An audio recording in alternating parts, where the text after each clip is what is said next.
और जिन भगवानों की हम पूजा कर रहे थे वो स्वयं जन्म और मृत्यु में इनके साथ ऐसी दुर्गतियां हुई। भगवान हमारी आंखें बंद हो रही थी, हमें ज्ञान नहीं था मेरे दाता, और जो आप कहोगे आपका दास वही करेगा।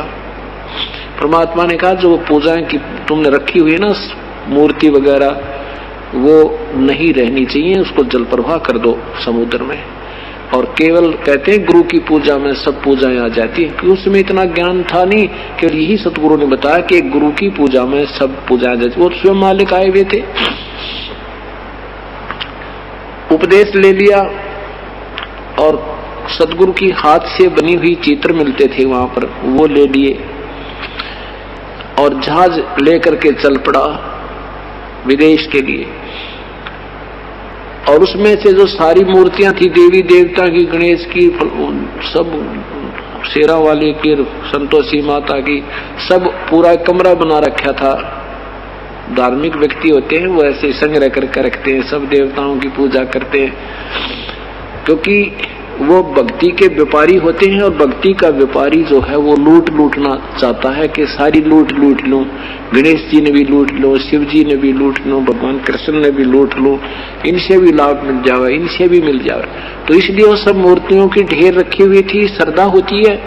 तो क्या किया सेठ जी ने, सारी मूर्ति इकट्ठी करके और चलते जहाज में समुद्र में जल प्रवाह कर दी,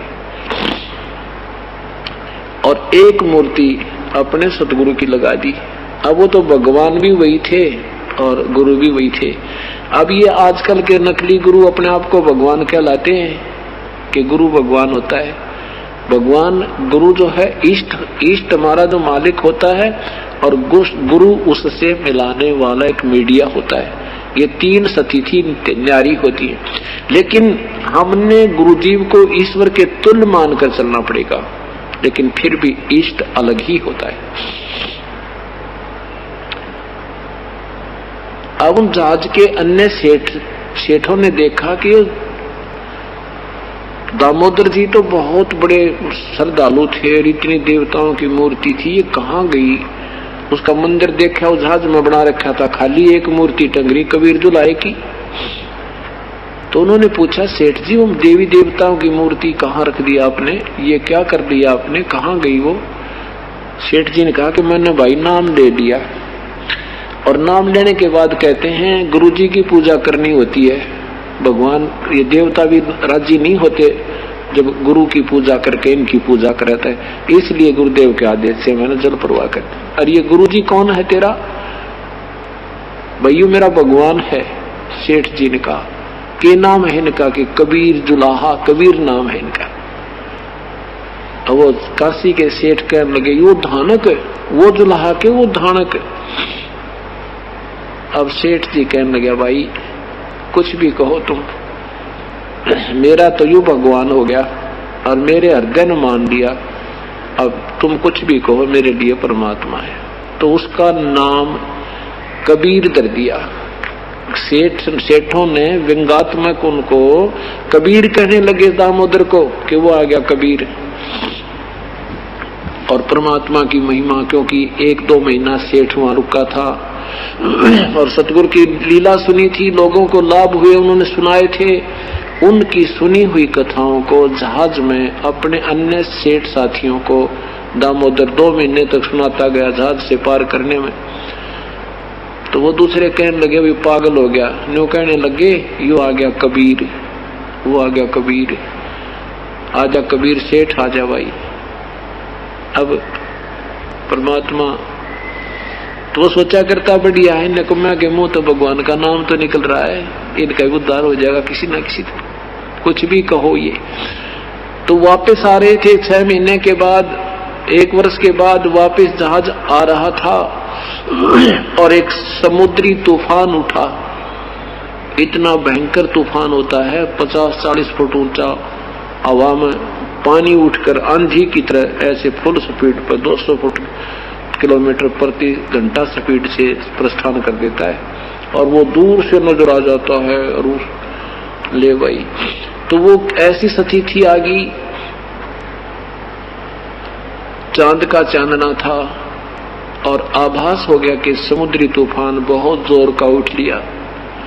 उस दिन परमात्मा कबीर साहब सत्संग कर रहे थे। कुछ गर्मी सर्दियों के दिन था, सर्दियों की रात्रि थी। आसपास भक्तजन बैठे थे, पर वो अपना सत्संग कर रहे थे। ऐसे सत्संग करके ऐसे किया, आसपास बैठे भक्तों के पानी के घने छींटे लगे, जैसे नो पूरा जो है ना एक हाथ में लेकर चलू भरकर ऐसे मार दिया करे नो। तो उन्होंने देखा और फिर न्यू करके फिर न्यू कर दिया। सतगुरु ने उन बालों के दाढ़ी के पानी के जो छींटे लगे तो एक दूसरे कहने लगे भाई। पूछा गुरुदेव से क्या हो गया गुरुदेव? कहने लगे भाई ये भी कोई बात है बताऊंगा कि एक जो दामोदर सेठ है नाम लेके गया था, उसका जहाज डूबा था भाई। वो जहाज बचाया मैंने जाके, और नहीं तो उस बेचारे का अंत समय था। शरण में ना होता ना आज वो कति खत्म हो जाना था। अब वो नादान बैठे थे ना, वो इन्हों सोचे गुरु जी घनी भीड़ हो रही थी और बात सत्संग कर रहे थे, शब्द गाँव थे, पसीने आ गए होंगे, मन में खोट घना हो जाए हमारा रहता है काफी समय तक कि गुरुजी भी एक आधी बार तो ना कभी झूठ बोल दे, हमारे सामने बैठे हैं, अन्यों का जहाज बचा के आए। उधर से क्या हुआ कि वो समुद्री तूफान बहुत भयंकर उठ कर आया, तो सब ने अपनी मंगल कामना के लिए अपने इष्ट देव को याचनाएं की, लेकिन वो तूफान रुकने का नाम नहीं ले रहा और जहाज भी ऐसे ऐसे लगा होने। और दामोदर सेठ बैठे आराम से। अब वो दूसरे सेठ जाकर कहने लगे दामोदर आज तो भाई कति सारा जोड़ा जाड़ा धन, और उनका परिवार भी कईयों का साथ था सेठों का, और क्या भैया तो मर गए, आप ऐसे शांत क्यों बैठे हो, आप भी याचना करो अपने भगवान से। तो वो कहने लगा भाई मेरा भगवान तो गरीब सा जुलाहा है, मेरा भगवान तो एक मामूली सा व्यक्ति है। आपके भगवान श्री कृष्ण जी ने पाठ उठाया था, आपके भगवान जी ने हनुमान जी ने पाठ द्रोणागिरी उठाई थी, इसे मोटे मोटे गदा ले रहे। आपके भगवानों के साथ मेरा भी किरण हो जाएगा, मेरी भी रक्षा हो जाएगी। अब सेठ समझदार सेठ भी होते, समझदार व्यक्ति थे, कहने लगे दामोदर ये उस समय भाई न्यो खोण का नहीं है, हमारे से गलती होगी, हमने बहुत अभद्र व्यवहार किया आपके साथ, पर आज आप अपने भगवान से भी अर्ज कर लो, यह बात बिगड़ की कती। और यूं कहते हैं पता ना किसकी सुन ले भगवान। परमात्मा बोला भाई थारे तो बड़ा कोई भगत दिखता ना मुझे, और भाई मेरी के सुनेगा, मेरा कबीर तो भगवान भी कोई नहीं, बता कैसे अर्ज करूं, थारे सारे मेरी भी बचाव हो जाएगा। तो उन्होंने कहा भाई मजाक ना करे। अब वो स्वाभाविक बैठा था कि ये अपने भगवानों को अच्छा मान रहे हैं, फिर मेरे तो एक गुरुजी की पूजा करता हूँ, इनके बचाव नहीं होगा तो मेरे तो क्या होगा। तब वो खड़ा होकर कहने लगा भाई तुम बैठ जाओ। तब दामोदर जी ने कहा है परमात्मा मैंने आपकी घनी महिमा गा दी, इनका गए, और ठीक है मुझ पापी में इतनी योग्यता नहीं होगी, मैं इस योग्य नहीं होऊंगा कि आप मेरी रक्षा कर सको, क्योंकि तूफान बहुत ही उग्र रूप धारण कर चुका था। ये परमेश्वर मुझ पापी के कारण आपकी बेइज्जती होगी आज, और यहाँ से बचा लो मेरे दाता, और फिर चाहे कुत्ते वाली मौत मार दियो, आपके दास को कति चिंता नहीं, मेरा ऐसा ही संस्कार होगा। इतना कहकर बेहोश हो गए। कहते सच्चे मन के मीता हर तो सच्चे मन के मीता, और कद बिलनी काशी पढ़ाई कद पढ़ाई गीता, झूठे बेर राम ने खाए नेक सर्व ने कीता। तो जब हम जिस भी इष्ट की साधना करते हैं उसकी इतनी प्यार और इतनी श्रद्धा से उसके अंदर समर्पित है, फिर ऐसे समय में वो परमात्मा यूं बचाव करता है, सहयोगी होता है। उसी समय वो तो बेहोश हो गए सेठ दामोदर जी तक, और उधर से तूफान ऐसे बैठ गया जैसे नाम निशान नहीं था, बिल्कुल शांत समुद्र हो गया। बोलो सतगुरुदेव की जय। काफी देर के बाद भगत जी होश में आए। जब चेत हुए तो कंधे पर बैठा लिया दामोदर सेठ को। उन सेठों ने उठा लिया ऊपर ने, भाई जय हो बोलो दामोदर सेठ की जय। वो बोला मेरे भगवान की जय बोलो, बोलो कबीर परमेश्वर की जय। और सबने ये कहा भाई दामोदर अब जाते ही हम कबीर परमात्मा के चरणों में समर्पण करेंगे। हमने सबने ये कसम खाई है कि आजीवन बच गया तो हम दामोदर वाले सेठ के गुरुदेव से नाम लेंगे, आजीवन चरणों में रहेंगे। हमने भाई जाते नाम लेना है। आज से चलते चलते हफ्ते 10 दिन में पहुंचे। उस दिन भी परमात्मा सत्संग कर रहे थे और वही भक्तजन गिने चुने वहां पर विराजमान थे। इतने में बाहर से आवाज लगाते हुए आए, जय हो बंदी छोड़ की, जय हो बंदी छोड़ की, जय हो बंदी छोड़ की। सारे सेठ सीधे बंदी छोड़। वो पहले तो वहां पूछा, वहां से घर से पता लगा कि वो तो सतगुरु तो सत्संग कर रहे हैं। सेठानी दामोदर की पत्नी भी वहीं गई हुई है। तो सारे सीधे के वहीं पहुंचे जहां पर सत्संग हो रहा था। तो कबीर परमात्मा ने कहा भी देखना बाहर क्या आवाज आ रही है, क्या शोर हो रहा है। 2-4 भक्त बाहर गए, उन्होंने देखा कि सेठ दामोदर के साथ कई लालाजी आए हैं। कहा सतगुरु आपका सेवक दामोदर सेठ के साथ कई सेठ आए हैं, आपकी जय जयकार कर रहे हैं, आपसे कोई मिलना चाहते हैं और कोई खास घटना घट गई उनके साथ में, वो बताना चाहते हैं। परमात्मा ने कहा बुला लो भाई। अब चरणों में दंडवत प्रणाम करो, एक टांग का खड़े होकर आंखों में पानी भरकर रोवे। और वो दूसरे सेठ कहते हैं भगवान हमने आपके बारे में आपके दास को बहुत दुखी किया, हम पापियों का उद्धार करो। और फिर कहते हैं भगवान आज आपकी दया से आपने अपने हमारा जीवन की रक्षा हुई, हमारे बच्चों की रक्षा, हमारा धन बच गया, हमारा जहाज बच गया। ये परमात्मा ने कोई आसार नहीं थे हमारे जहाज बचने की।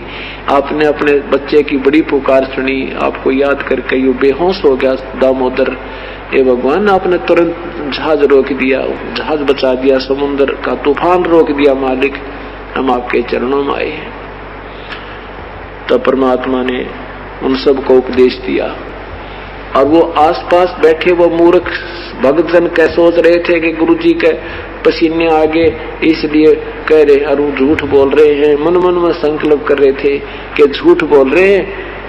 बताओ हमारे पास बैठे के दामोदर का जहाज बचा दिया भाई, और डूब गया होता, शरण मना होता तो उसका संस्कार कति डूबन का था। तो उनका पसीने आ गए तो वो भी चरणों में पड़ गए, रोने लगे, कहने लगे प्रभु हमारे मन में भी नीचता थी, हमने ऐसे सोचा था उस दिन आपने ये छींटे लागे ना हमारे आपके बालों के पानी के। ये परमात्मा आप अंतर्यामी हो, हमारे मन अंदर का खोट आप बिना कोड निकाले मालिक, हम नीच गणे हैं। हमने ये सुनी नहीं थी सतगुरु आज तक ऐसी भगवान किया करता है, सुनी थी पर आख्या ना देखी थी, आज आंखों देख ली मेरे मालिक क्षमा करो। परमात्मा ने कहा कोई बात ना बेटा, जो गणा बिगड़ा हुआ काम से यू मन में सेट होगा। कहते हैं धर्मदास यहाँ गणा अंधेरा बिन परचा दिवजम का चेहरा। कबीर साहब कहते हैं कि वो संत नहीं जो चमत्कार करता है, दुनिया को बेवकूफ बनाता है अपनी लीला दिखा कर, और वो संत भी नहीं जिससे चमत्कार ना हो। ये दोनों बात कैसे कि एक दो सिद्धि प्राप्त करके या छोटी मोटी अपनी जंतर मंत्र करके दुनिया को आकर्षित करने के लिए विशेष क्रिया करते हैं, वो पाखंडी लोग होते हैं। और संत करते नहीं, उनसे आप होया करें, उनसे आप ही होते हैं। और जिस संत से ये चमत्कार नहीं होते वो संत भी नहीं होता। इस प्रकार उन पूर्व सारे के सारे भक्तों ने उपदेश लिया और जिनके मन में वो शंका थी वह भी मालिक ने दूर की। हम गिर गणे गए, हमारा 70 भक्ति में गढ़ा गिर गया और हम इतने कर्महीन हो गए, ज्ञानहीन हो गए कि सत्य ज्ञान को और सत्य शक्ति को शीघ्र से ये मन स्वीकार करने नहीं देता। और ये सब विकार निकालने के लिए सत्संग किए जाते हैं, आपको यहाँ बुलाया जाता है, ये रह कर ये आपको एक पढ़ाई जाती है ताकि मन पापी आपने बीच में डामा डोल ना कर दे, आपका बेड़ा पार हो जाए। और एक दिन इसी प्रकार आपका बेड़ा पार भी होगा, क्योंकि करत करत अभ्यास से और जड़मती होत सुजान रसरी आवत जात ते सिल पे पड़े निशान।